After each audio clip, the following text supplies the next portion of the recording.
Your Story with Melinda Estabrooks, an exclusive presentation of Faith Strong Today. Well, welcome back to another show on Your Story with Melinda, and I am so excited for my guest. Today, Sami Cone is a blogger, radio host, and TV correspondent. She's known as the frugal mom on Nashville's top-rated talk show, Talk of the Town. She hosts the national syndicated Family Money Minute and educates, listen to this, more than 1 million listeners every morning on the family-friendly morning show. Sami and her husband Rick have 2 children. They live in Nashville, Tennessee. I don't know why you always have to say Nashville, Tennessee. And you can know more about her, learn more about her at Sami Cone, SamiCone.com. Sami, welcome to the show. Thank you, Melinda. I'm so excited to be here with you all. Yeah. So are you in Nashville right now? Nashville. I know. You actually have to, I think it's supposed to be like Nashville. You can tell Nashville. I'm not from here. Yeah. I'm not from here, so I probably don't say it right. But yes, I'm actually coming to you live from Nashville right now. Awesome. Sami, I love you already. Aww. Not only we're going to talk about your book that I'm showing up here on screen in a little bit, but I want to talk to 1 million listeners. Did you ever think in the beginning of your life, and I say beginning, as a young girl, that you would be a blogger, radio host, TV correspondent, educating 1 million people? Like, that kind of blows me away. Tell me about that. Did you want to be that, like in TV and in media, or did you just kind of stumble upon it? A little bit of both, I would say. I mean, I'd be lying if I didn't say that I've always been a little bit of I guess they called me Sammy Hammy when I was a little kid. That's an exclusive, Melinda. I don't think I've ever said that publicly before. Okay. I was never shy. I was an only child. I had 3 older half brothers that I didn't grow up with. And so, I was one to grab my shot on the stage. You hear about stage moms. I was the one that was begging my parents to take me to auditions in Chicago where I grew up. And they finally were like, we're not doing this anymore. So it was a little bit of a reverse effect. But to get to the point where I now get to it's not so much of an entertaining that I do. Hopefully it's entertaining on some level, obviously. But the fact that it's mentoring, it wasn't until I came to know Christ later in life that I realized my true gifts were writing, speaking, and teaching and mentoring. And so to be able to, I see what I do as mentoring others. I take the knowledge that's been gifted to me and that's put in me and freely share that. That part blows my mind that's come kind of full circle to fruition in some ways. Amazing. Listen, you said that you found Jesus, became a Christian later in life. Talk to me about your upbringing, because you didn't grow up in a Christian home at all. No. Did you? No. I want to hear about that. As people will see in the book, it's very, I think, religiously confused is the way I like to say it. My mom was from England, so she grew up, we say COE, which is Church of England, Anglican. Yeah.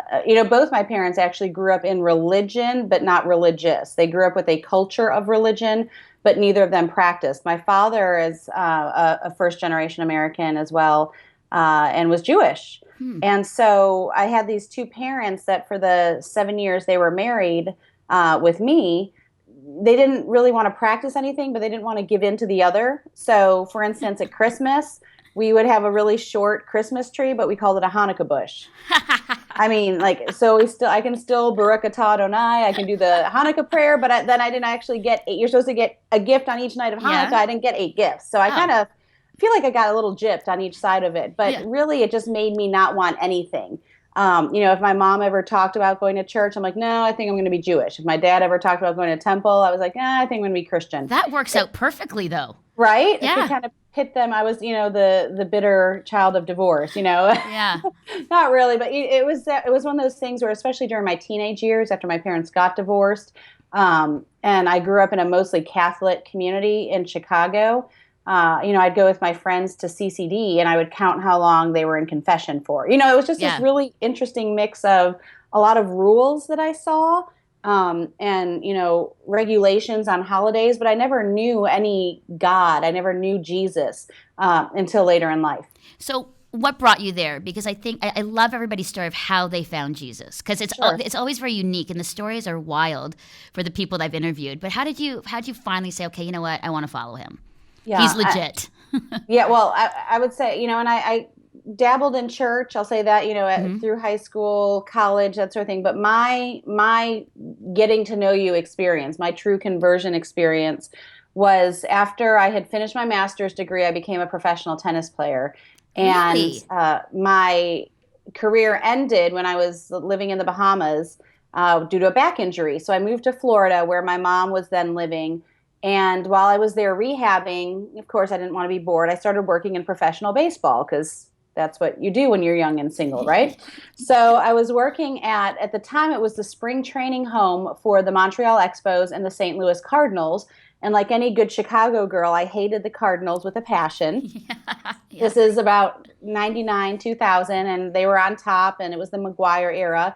So I did whatever I could to stay as far away from that bullpen as possible, which led me to the Expos. They were horrible. So they had really no airs about them. No one was, clamoring for any autographs. And I speak French, Montreal, French. So it was just one of those comfortable places for me to be. Well, there was a player there that kind of put his arm around me and was like, I'll protect you from these big, bad baseball players, and I'll show you the ropes. Long story short, we ended up in a relationship, even though I said I would never get involved with a baseball player. A few months in, I found out he was married. And it rocked my world. Yeah. It just caused me to I was like, how did I get here? Who am I? It just, everything that thought I knew about myself became challenged. And I literally called a pastor of a local church I had sold season tickets to and said, can I come talk to you? I need something. I need someone. I don't know where I am, who I am. So, of course, he obliged, and I went into his office. And at the end of our meeting, he said, I want you to take a week to fast and pray. And I was like break it down for the non-church. Like, what is that? Yeah. What does that mean? Yeah. He said, during your lunch hour, close the door to your office, don't eat, sit quietly, talk out loud to God, read the Bible, just wait expectantly.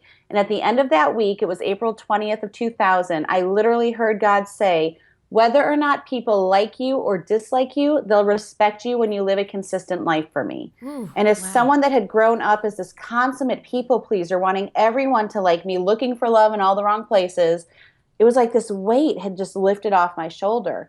So that was, I guess, 16 years ago now. And it's just been a race to find him, and then, anything that I do ever since. Sami, I love your authenticity about that. Because you. a lot of times we don't want to tell the story. Like, we don't want to tell the true story about that. Because it's like, what? Like, you're in a relationship with a married person? Right. A married man? Right. But I think that helps, though, as you share the story. I find that with my own life and all the prodigal daughter things that I did, that it actually brings a lot of freedom and hope for people when we're honest, about the things that we do. Yeah. I mean, like I said, I always feel like I'm new to the church, like not having grown up in the church. Yeah. And we've gone through, I almost lost my marriage 3 years ago. My husband and I were separated for 10 months. And I can't say that it wouldn't have happened if we felt the freedom to be more real within church. But if you don't feel comfortable being honest within church, where else should we feel more comfortable? And I wish because I know what happened to us, we're not the first couple that experienced what we experienced. But I had never heard of anyone else experiencing it. And that made me so sad that we didn't even feel like we had the freedom within our own, groups, our own Christian circles to talk about it. And so that was my freedom. I've kind of gone too far to the other way sometimes, where before Christ, I was so careful about what I presented to people. And then I kind of went to the other side of, here's all of me. I think there has to be a happy medium. But I agree with you, Melinda. I think there would be a lot more health within the church that I hope would then spill out outside of the church if we were able to not just air our dirty laundry and gossip, but be able to say when we walk through the doors and someone says, welcome, how are you? Yeah. Say, you know what, I'm kind of crappy right now, honestly. Like, I'm hurting. I need help. And someone not just say, okay, I'll pray for you. Yeah.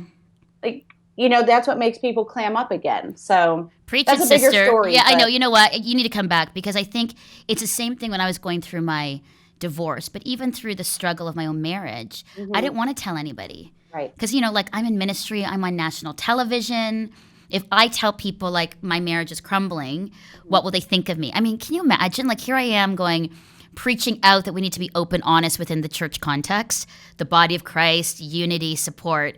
And I'm terrified to tell anybody that I'm struggling.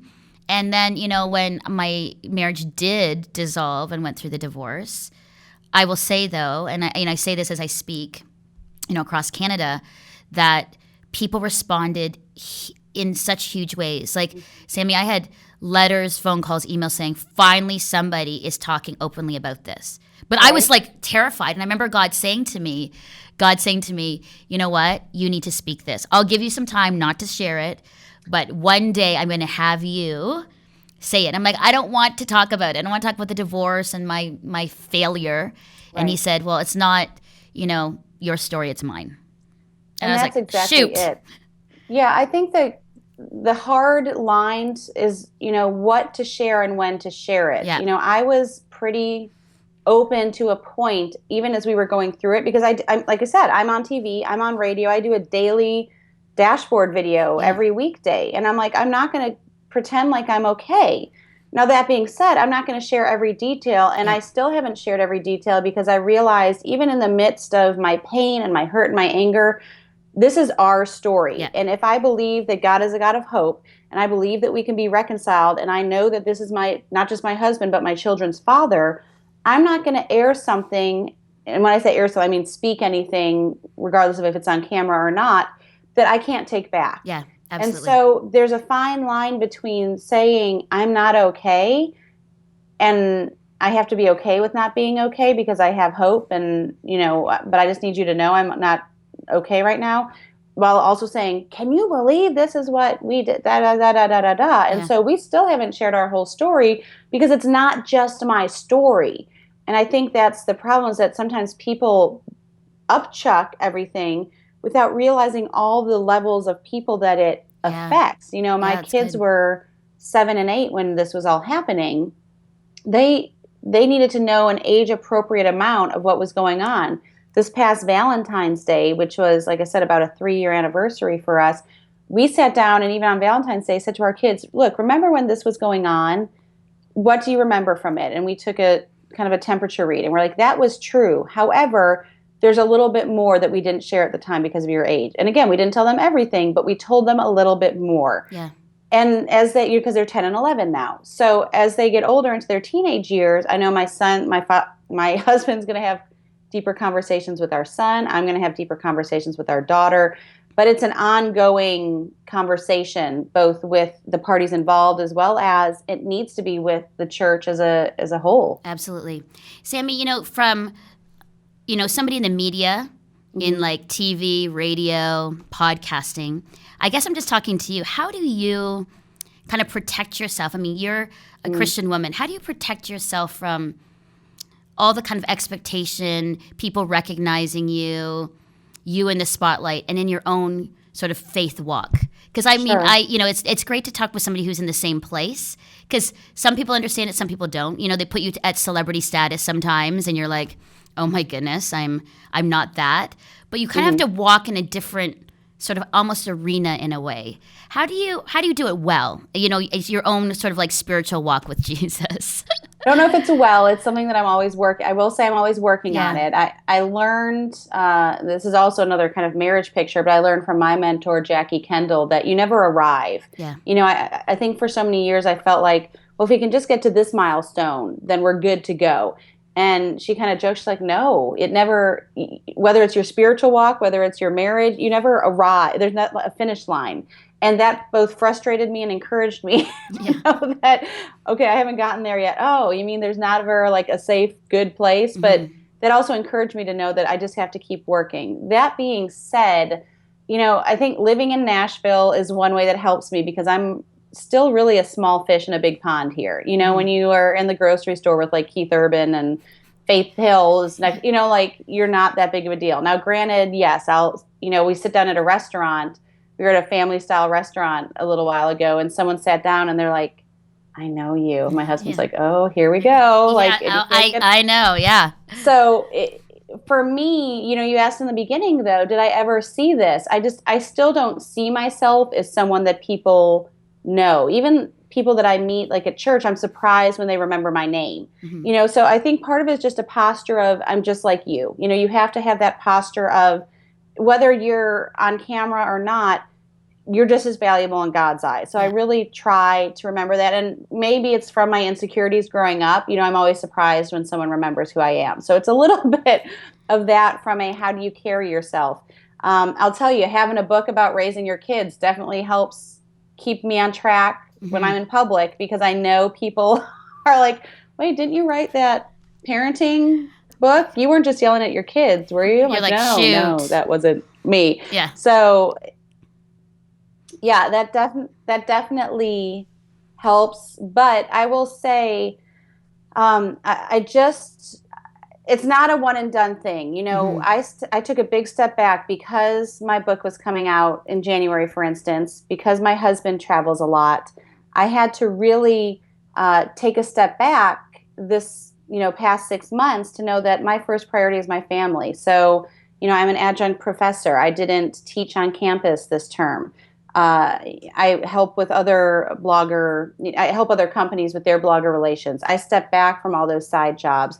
And I knew that was just a season that I had to do so that I could put my family and my faith first. And, to be candid, I host an online small group, again, because this was an interesting season we were in. We couldn't be in a physical location. So at our church at Crosspoint here, I said, can we do an online small group? And we've been doing that now for a couple years, but this season, even just Wednesday night, 2 nights ago, I said, look, you guys, are you guys reading your Bible every day? Because I'll be honest, we're doing a How to Be a Disciple study, and it challenged us and said, sometimes we spend more time on podcasts, on devotions, really good things, but we're not getting in our Bible every day. And I just stood up and I was like, look, I'm the first to admit I'm such a voracious learner and reader that I'll spend more time in commentaries and things than the word itself.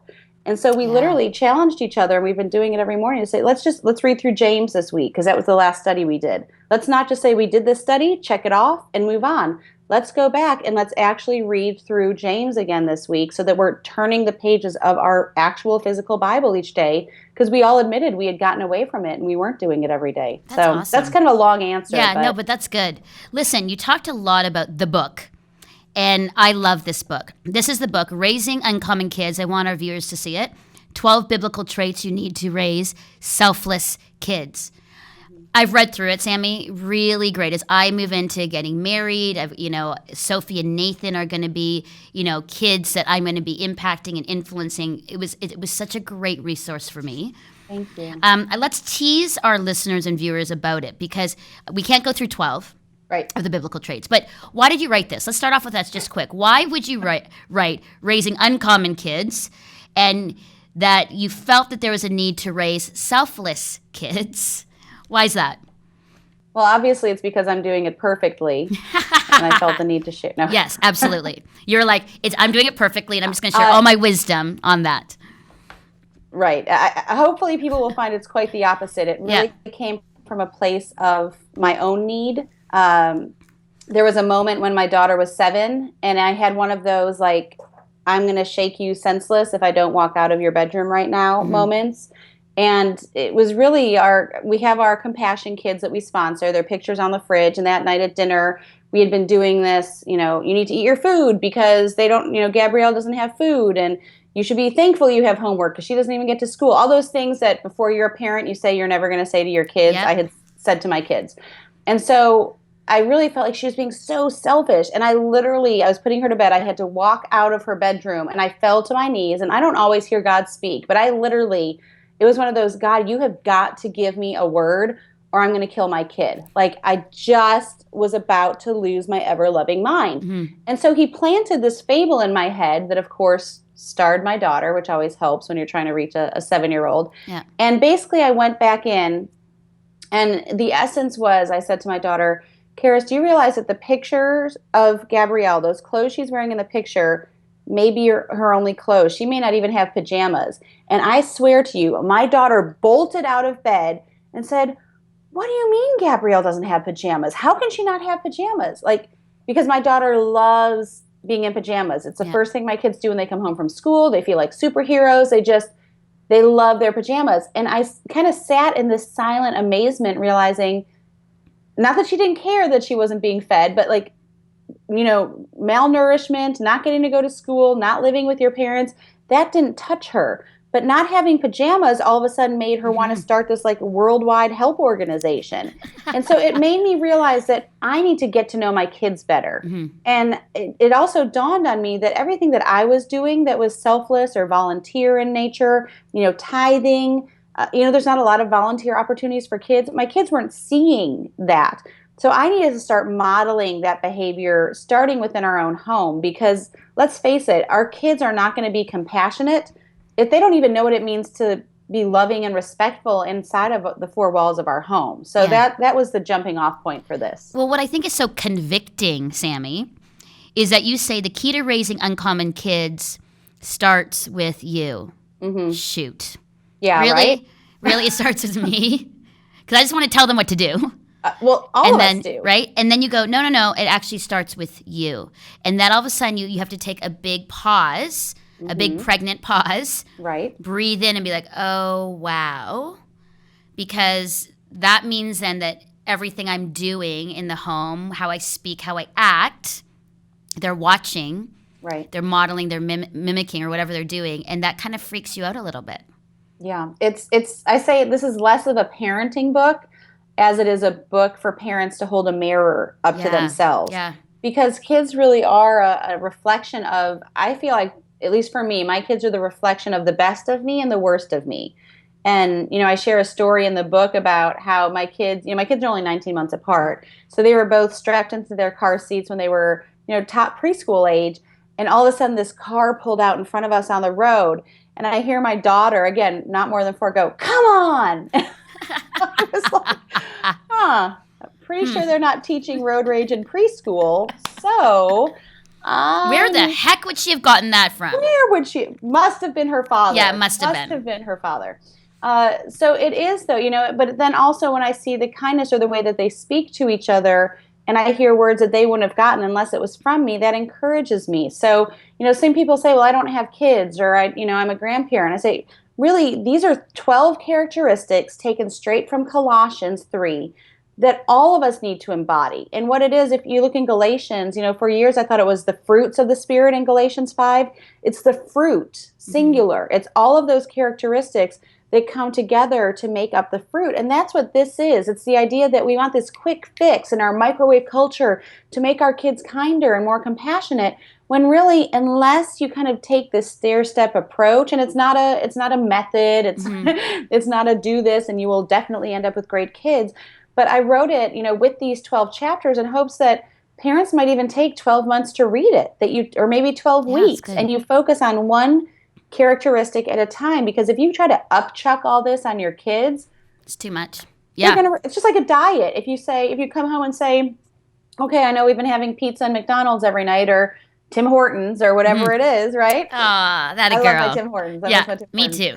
But if you say, and we're going to now all of a sudden go gluten-free and sugar-free and caffeine-free and red meat, people are going to be like, whoa. But if you come home and say, you know what, we're not going to change the way I just want to add some broccoli this week. Yeah. It softens the blow. And that's kind of how this book is. I'd rather have people focus on adding in good behaviors and allowing that to, by product, push out the negative behaviors, and just say, stop doing all these things. Yeah, no, that's good, because you've broken it into 3 sections. You have your heart at home is section 1, section 2, your attitude towards others, and section 3, your influence in the world. And you've broken those out, and I love it, because under your heart at home, you focus on love, harmony, gentleness, and bearing with. And then in section 2, your attitude towards others, forgiveness, wisdom, patience, and kindness.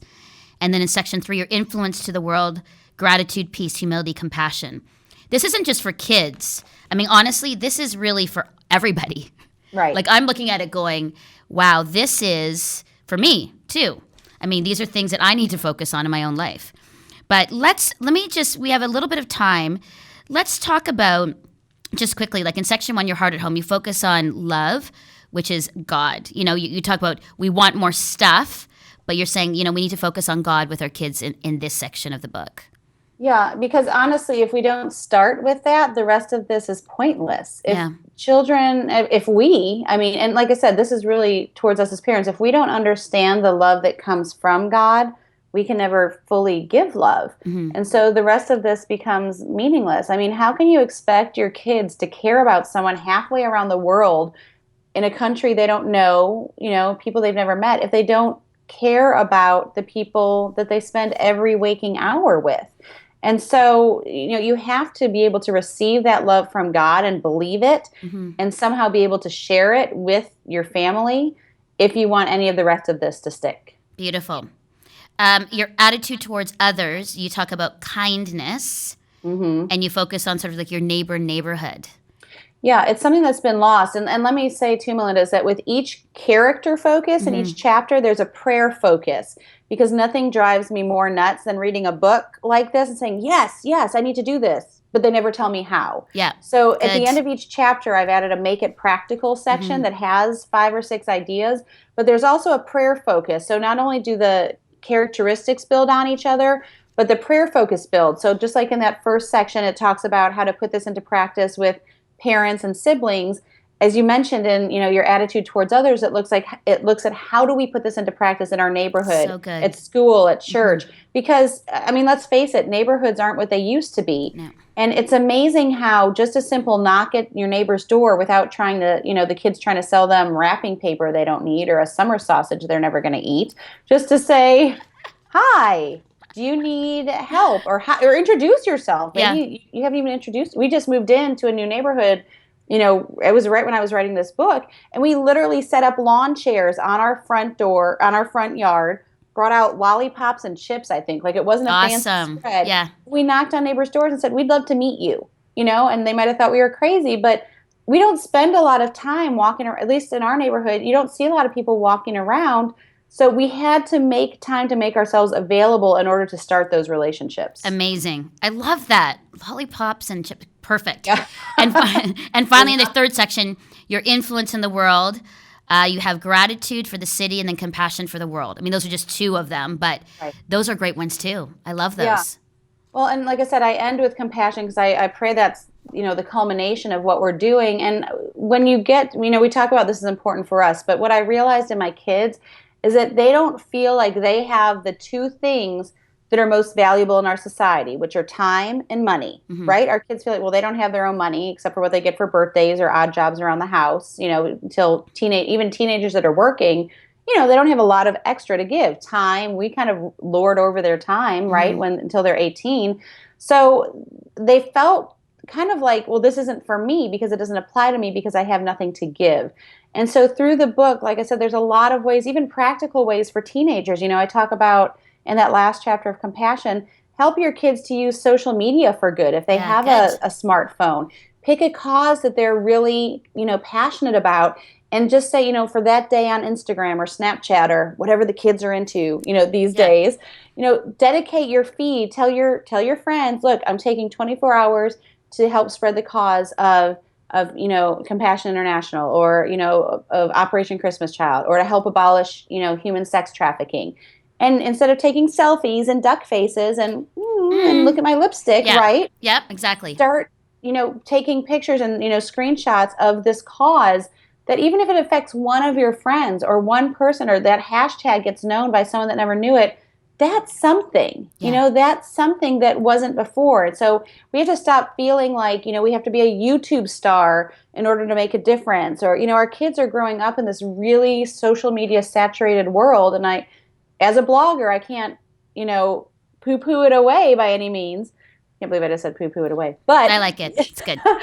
we can harness it for good. We just have to be willing to think, creatively about how we can help others in ways we haven't before. Beautiful. Sami Cone, what a pleasure it was to talk with you. Thank you. You need to come up to Toronto. I would love to. You need to hang out because you've got a little bit of connection with Canada, which I love. Yes. But for our listeners and viewers, SamiCone.com. You have the Daily Dash blog. You can listen to her on the radio. You are an incredible woman. Thank you for your honesty. Thank you for this book. Go out and get this book, everybody. It will really help you with your kids, in your marriage. Wonderful. We'll have to have you back, Sami, very soon. Okay, take care. Thanks so much. Thank you. Okay, bye.